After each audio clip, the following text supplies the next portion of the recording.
Okey, kita sambung sikit lagi mengenai gelombang elektromagnet. So hari ini kita akan sambung kepada gelombang elektromagnet. Apakah dimaksudkan dengan gelombang elektromagnet ni? Okey, jadi kita tengok sejarahnya macam mana penemuan gelombang elektromagnet. Pada 1800, satu saintis kan, seorang saintis ni nama dia Thomas Young, dia telah membuktikan bahawa cahaya ni adalah gelombang. Cahaya itu sendiri adalah sejenis gelombang dan dia bergerak sebagai gelombang lah cahaya kan. Okey, pada 60 tahun selepas itu, James Maxwell dia mengumpulkan teori bahawa cahaya ialah gelombang elektromagnet. Okey, Heinrich Hayes 1887 menjana satu jenis gelombang elektromagnet yang lain, iaitu gelombang radio.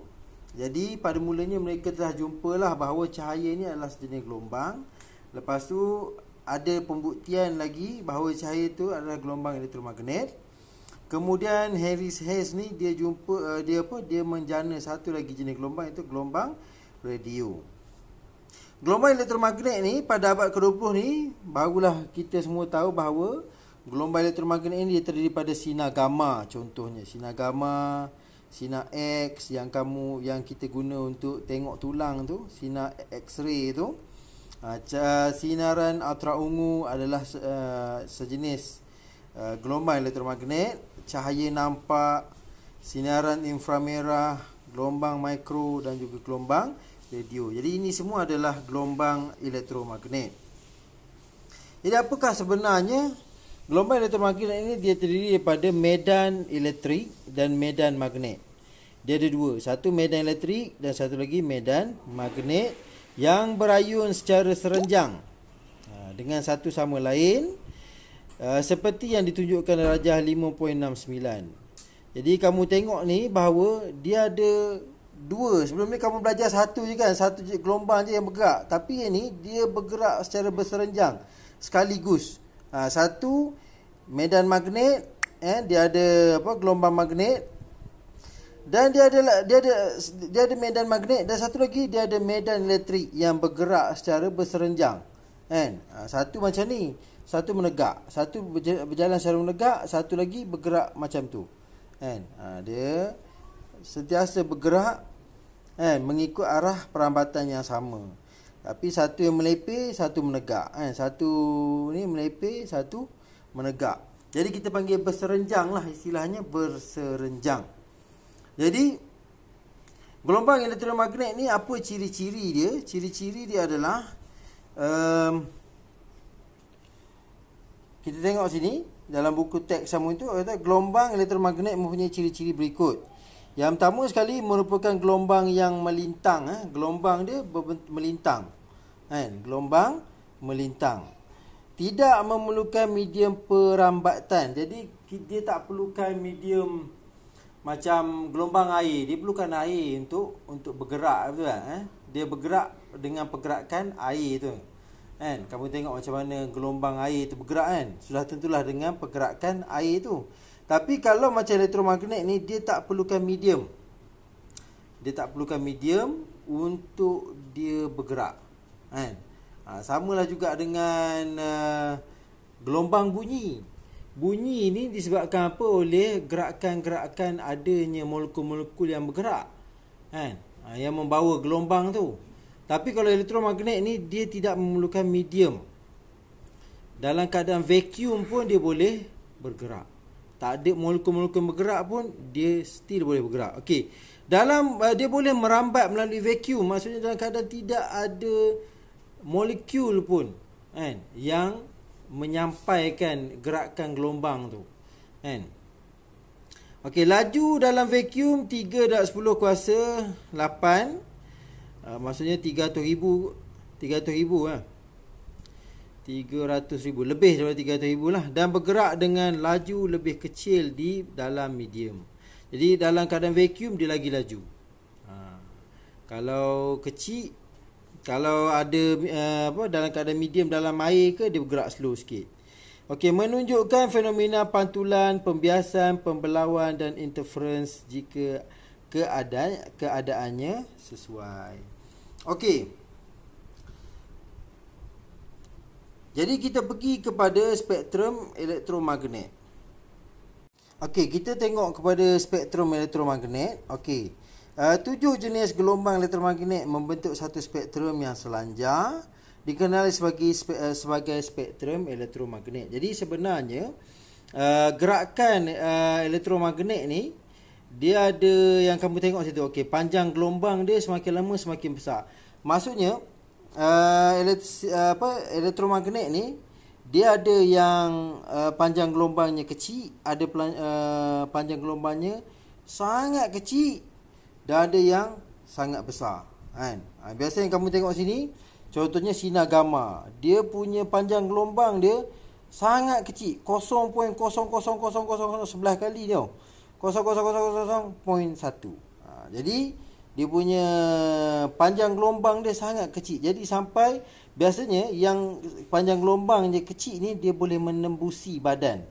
Dia boleh menembusi badan kita. Contoh sini sinar gamma ni lah, kan? Dan dia berbahaya kepada manusia. Kalau sinar X, dia boleh menembusi kita punya kulit kita, badan kita, tapi dia tak boleh menembusi tulang. Jadi sebab itulah kamu dapat tengok dekat skrin tu, tulang kan, nampak bentuk tulang kan. Okey. Atra ungu. Okey, atra ungu ni yang biasa kita tengok yang terdapat pada matahari lah, kan? Matahari, iaitu ada UV.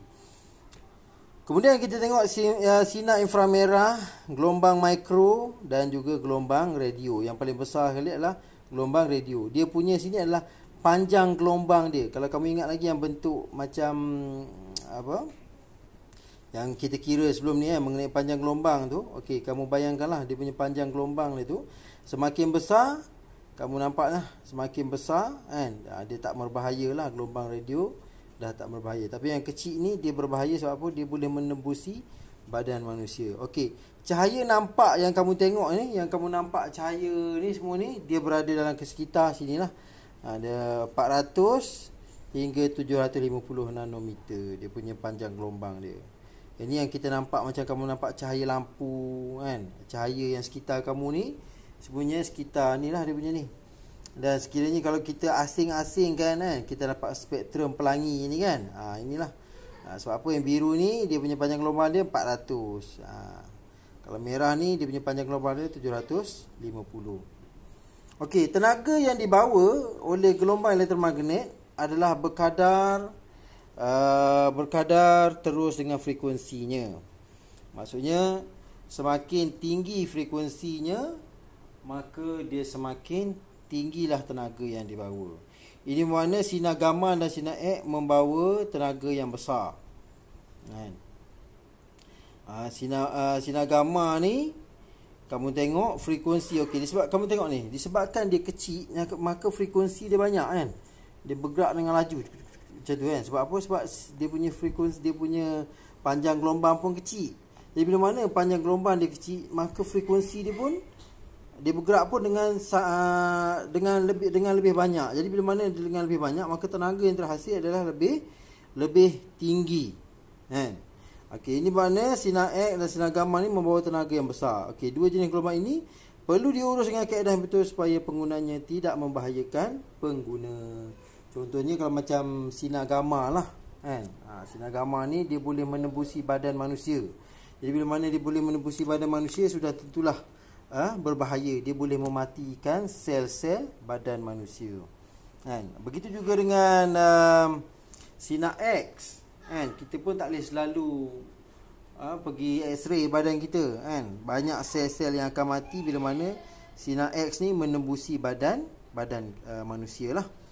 Okey, aplikasi gelombang elektromagnet. Okey, spektrum elektromagnet terdiri daripada 7 jenis gelombang yang berlainan dan meliputi julat panjang gelombang yang sangat luas. Okey, sebenarnya kamu tengok tadi lah spektrum elektromagnet tu. Oleh itu, aplikasi gelombang elektromagnet merangkumi pelbagai bidang, kan? Dan kemajuan sains teknologi yang pesat, aplikasi yang baru ini ditemui di masa ke semasa.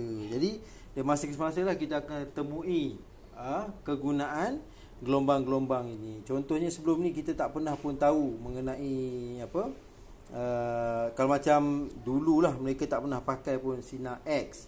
Kemudian sinar X dijumpai. Sampai sekarang sinar X ni memang paling popular lah, digunakan untuk melihat organ-organ dalaman kan, tulang-tulang kan.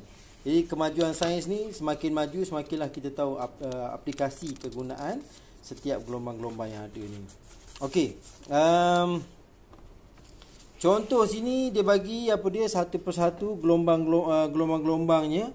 Contoh sini dia bagi sini gelombang elektromagnet, gelombang radio. Okey, kalau jenis gelombang radio ni digunakan untuk radio, komunikasi radio jarak jauh kan.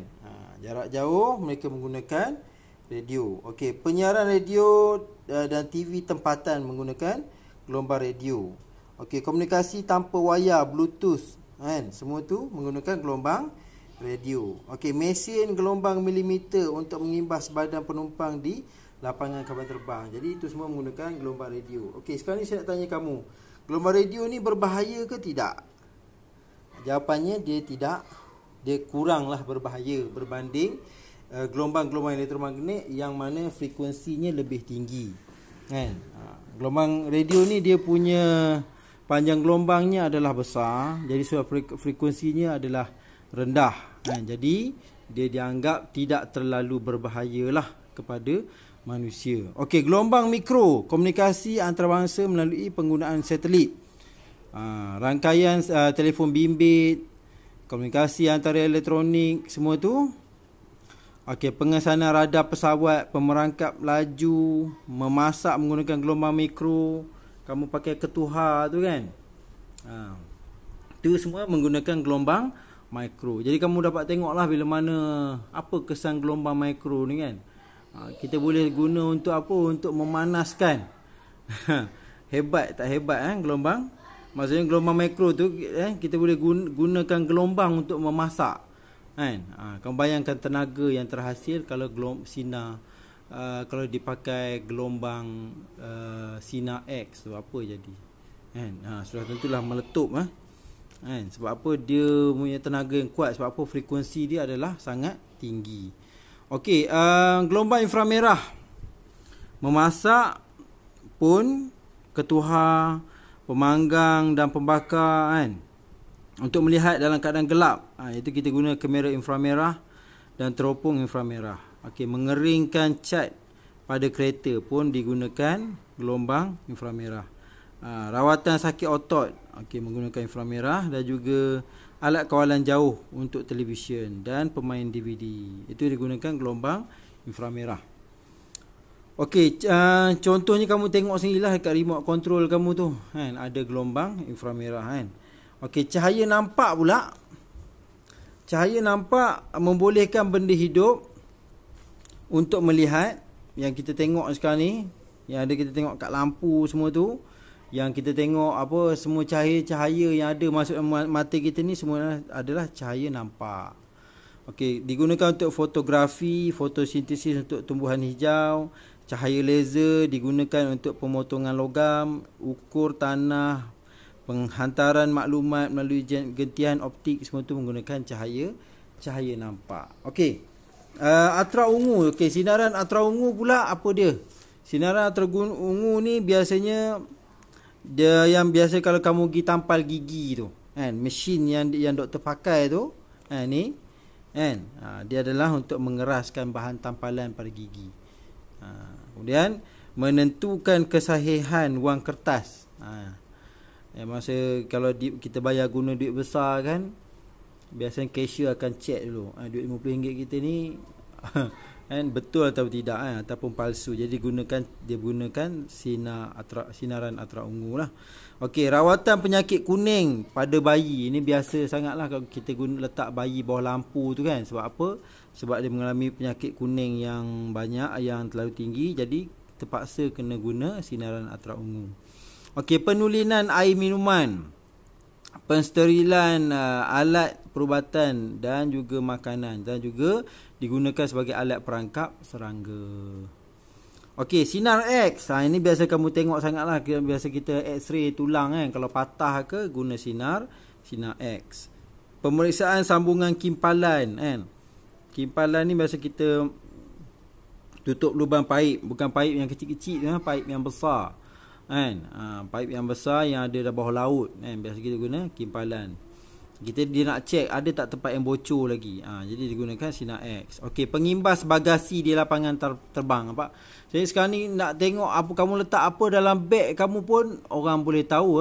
Kalau kamu letak, kamu pergi lapangan terbang KLIA ke, bawa benda pelik-pelik sikit, memang dia orang akan dapat detect. Okey, menentukan keaslian lukisan menggunakan sinar X. Sinar gamma. Okey, sinar gamma ni digunakan untuk membunuh sel kanser dalam radioterapi kan. Kalau ada kanser ke, sel tu sebenarnya boleh dibunuh kan dengan menggunakan sinar gamma.